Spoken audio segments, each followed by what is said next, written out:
Hello, welcome to food ഇൻഷി. ഞാനിവിടെ ഒരു കപ്പ് ഉഴുന്ന് പരിപ്പ് വെള്ളത്തിലിട്ടിട്ട് നന്നായി കുതിർത്തിയെടുത്തിട്ടുണ്ട്. ഇതൊരു 5 മണിക്കൂർ വെള്ളത്തിലിട്ടിട്ടുണ്ട്. നമുക്കിത് ഒന്ന് ഈ ജാറിലിട്ടിട്ട് അരച്ചെടുക്കാം. നന്നായി അരച്ചെടുക്കണേ. ഇത് നമുക്ക് നന്നായി അരച്ചെടുക്കാം. കുറച്ച് ഉപ്പിട്ടെടുക്കാം.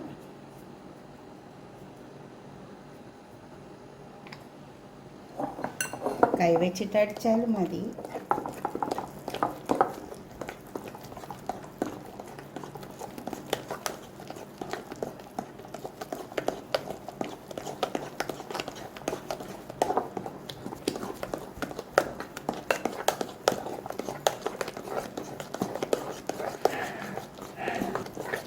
നന്നായി അരച്ചെടുക്കാം.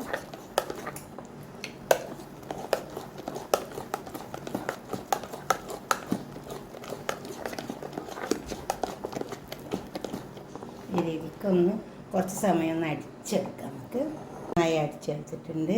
ഇതിപ്പോൾ നമുക്കൊന്ന് ഇങ്ങനെ ലേശം എടുത്തിട്ട് ഒരു ഗ്ലാസ്സിൽ ഇട്ട് കൊടുത്ത് വെക്കുക. അപ്പോൾ അത് പൊന്തി വരും. അപ്പോൾ അതാണ് അതിൻ്റെ പരുവം ശരിക്കും. കണ്ടോ, ഇത് അരച്ച പാടാണെങ്കിൽ ഇങ്ങനെ പൊന്തി വരില്ല. ഇതേപോലെ നമുക്ക് ഈ വട പൊരിച്ചെടുക്കാം. അങ്ങനെ വെച്ചിരിക്കേണ്ട ആവശ്യമൊന്നുമില്ല. നമുക്കിത് പൊരിച്ചെടുക്കാം. അപ്പോൾ നമുക്ക് ഓയിൽ ചൂടായി വന്നിട്ടുണ്ട്. കൈമ കുറച്ച് ഓയിൽ പരട്ടി കൊടുക്കാം.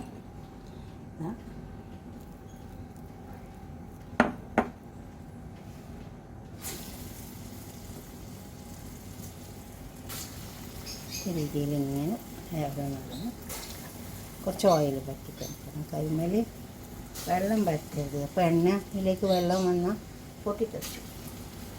ഓയിലാണ്.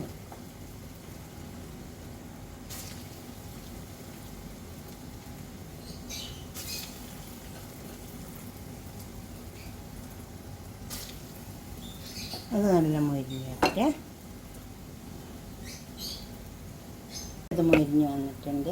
ഇത് തീ വെച്ച് കൊടുക്കുമ്പോൾ ഫുള്ള് തീ വെച്ച് കൊടുക്കരുത് ആദ്യം തന്നെ. അന്നേരം എന്താണെന്നറിയാം, ഉള്ളു വേവാണ്ടിരിക്കും. എന്നിട്ട് പുറം ഇങ്ങനെ ചുവന്ന് കിടക്കും. അപ്പോൾ നമ്മൾ പൊട്ടിച്ചൊക്കെ ഉള്ളു വെന്തിട്ടുണ്ടാവില്ല. അത് നമ്മൾ നന്നായി അടിച്ചെടുക്കുന്നുണ്ടല്ലോ, അപ്പോൾ നന്നായി പൊന്തി വരുന്നുണ്ടാവും. നല്ലോണം പൊന്തി വന്നിട്ടുണ്ട്. ഇങ്ങനെ നമുക്ക് പൊരിച്ചെടുക്കാം.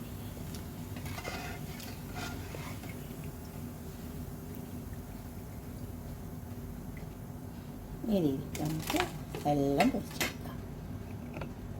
വട പൊരിച്ചതുപോലെ കുറഞ്ഞിട്ടുണ്ട്. എപ്പോഴും തീ ചെറുതാക്കി വെച്ചിട്ട് വെക്കണം, അല്ലെങ്കിൽ ഇത് ഉള്ളു വേവില്ല. ഇതിപ്പോൾ നന്നായി ഉള്ളു വെന്ത് വന്നിട്ടുണ്ട്. ഇതേപോലെ ഇരിക്കും പൊരിച്ചാൽ. നമുക്കിത് കുറച്ച് ചൂടുവെള്ളത്തിലേക്ക് ഇട്ട് വെക്കാം. ഇളം ചൂടുവെള്ളത്തിലേക്കാണ്. ഒരു 10 മിനിറ്റ് നേരം വെച്ച് കൊടുത്താൽ മതി.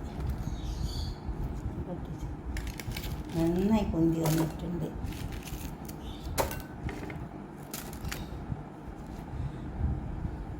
ഇത് ഇളം ചൂടുവെള്ളമാണ്.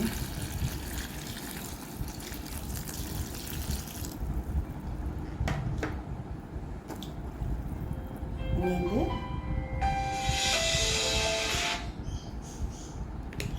ഒന്ന് മൂടിക്കൊടുക്കാം. ഒരു 10 മിനിറ്റ് സമയം. തൈര് എടുത്ത് വെച്ചിട്ടുണ്ട്. നമ്മൾ തൈര് വടിയാണല്ലോ, അപ്പം കുറച്ച് ഉപ്പിട്ട് കൊടുക്കാം.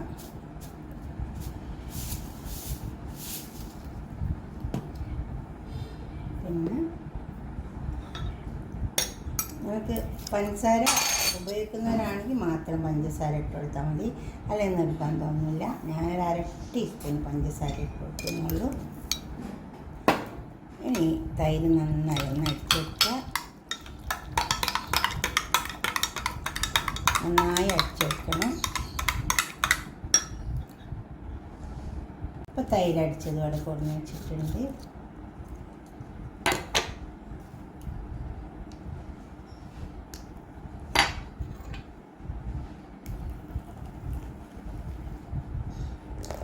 ഇതുപോലെ നന്നായി അടിച്ചെടുത്താൽ മതി.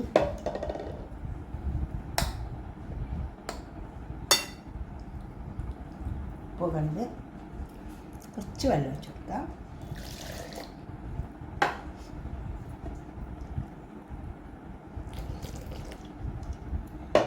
ഇത് പുളിയൊന്നുമില്ലാത്ത നമ്മൾ കേടില്ലേ അതാണ്.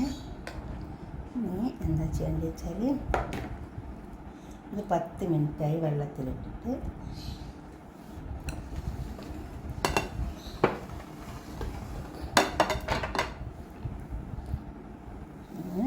ഈ വെള്ളം ഇതിൽ നിന്ന് പിഴിഞ്ഞ് കളയാം.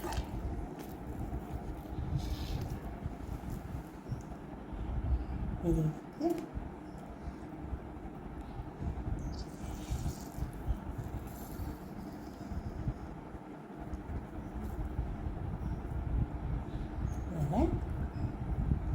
ഇങ്ങനെ കൈ വെച്ചിട്ട് ഇങ്ങനെ കളഞ്ഞാലും മതി,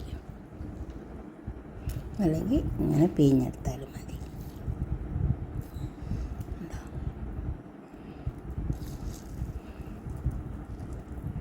വെള്ളമൊക്കെ പിഴിഞ്ഞെടുക്കുക.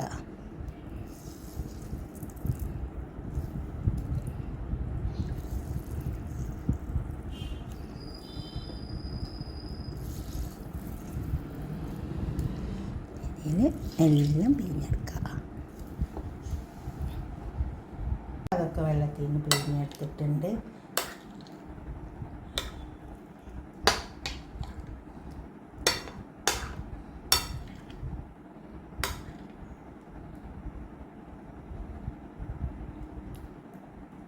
നന്നായി ചേർത്തെടുത്ത്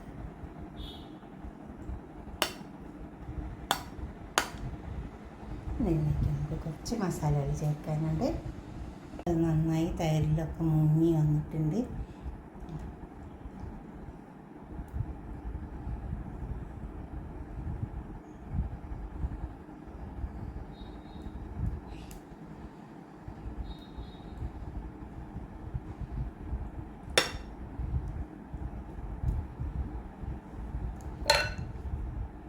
ഇതിലേക്ക് നമുക്ക് കുറച്ച് ചട്ടിനി ആക്കി കൊടുക്കാം. അതുപോലെ ഗ്രീൻ ചട്ടിനിയാണ്.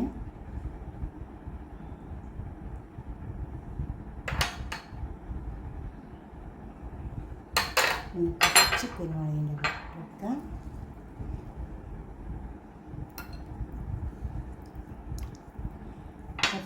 ഞാൻ ചില്ലി ഫ്ലെക്സ് എടുത്ത് വെച്ചിട്ടുണ്ട്, അത് കൊടുക്കാം. കുട്ടികൾക്കൊക്കെ കൊടുക്കുമ്പോൾ ചില്ലി ഫ്ലെക്സിൻ്റെ ഒന്നും ആവശ്യമില്ലല്ലോ.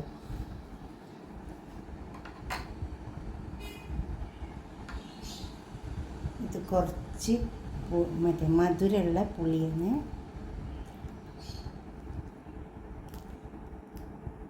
ഇതുണ്ടെങ്കിൽ മാത്രം ഒഴിച്ചു കൊടുത്താൽ മതി. കുറച്ച് കായപ്പൊടി ഇട്ട് കൊടുക്കാം. ഇത്രയും സാധനങ്ങൾ ഇട്ട് കൊടുത്താൽ മതി. കുറച്ച് ചാട്ട് മസാല,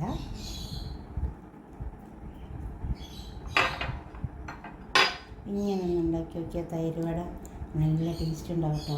എന്നിട്ട് നിങ്ങളുടെ അഭിപ്രായങ്ങളും നിർദ്ദേശങ്ങളൊക്കെ ഒന്ന് കമൻറ്റ് ബോക്സിൽ അറിയിച്ചിട്ട് ലൈക്ക് ചെയ്യണം, ഷെയർ ചെയ്യണം. നമുക്കിപ്പോൾ പറ്റിയ സാധനമായത്, നമുക്കൊക്കെ ഇപ്പോൾ നല്ല ചൂടല്ലേ, ഇപ്പോഴൊക്കെ കഴിക്കാൻ പറ്റും. ഓക്കെ, അടുത്തൊരു വീഡിയോ ആയിട്ട് നമുക്ക് പിന്നെ കാണാം. ബായ്. ഉണ്ടാക്കി നോക്കണേ. പിന്നെ ഉണ്ടാക്കുന്ന സമയത്ത് തീ കുറച്ചിട്ടേ വെക്കാവുള്ളൂ, ഫുൾ തീ വെച്ച് കൊടുക്കരുത്, അപ്പോൾ ഉള്ളു പോകില്ല. ഇതുപോലെ ഉണ്ടാക്കി നോക്കുക. സബ്സ്ക്രൈബ് ചെയ്യുക, ഷെയർ ചെയ്യുക, ലൈക്ക് ചെയ്യുക, അപ്പോൾ തന്നെ കമൻറ്റ് ചെയ്യുക. Okay, by.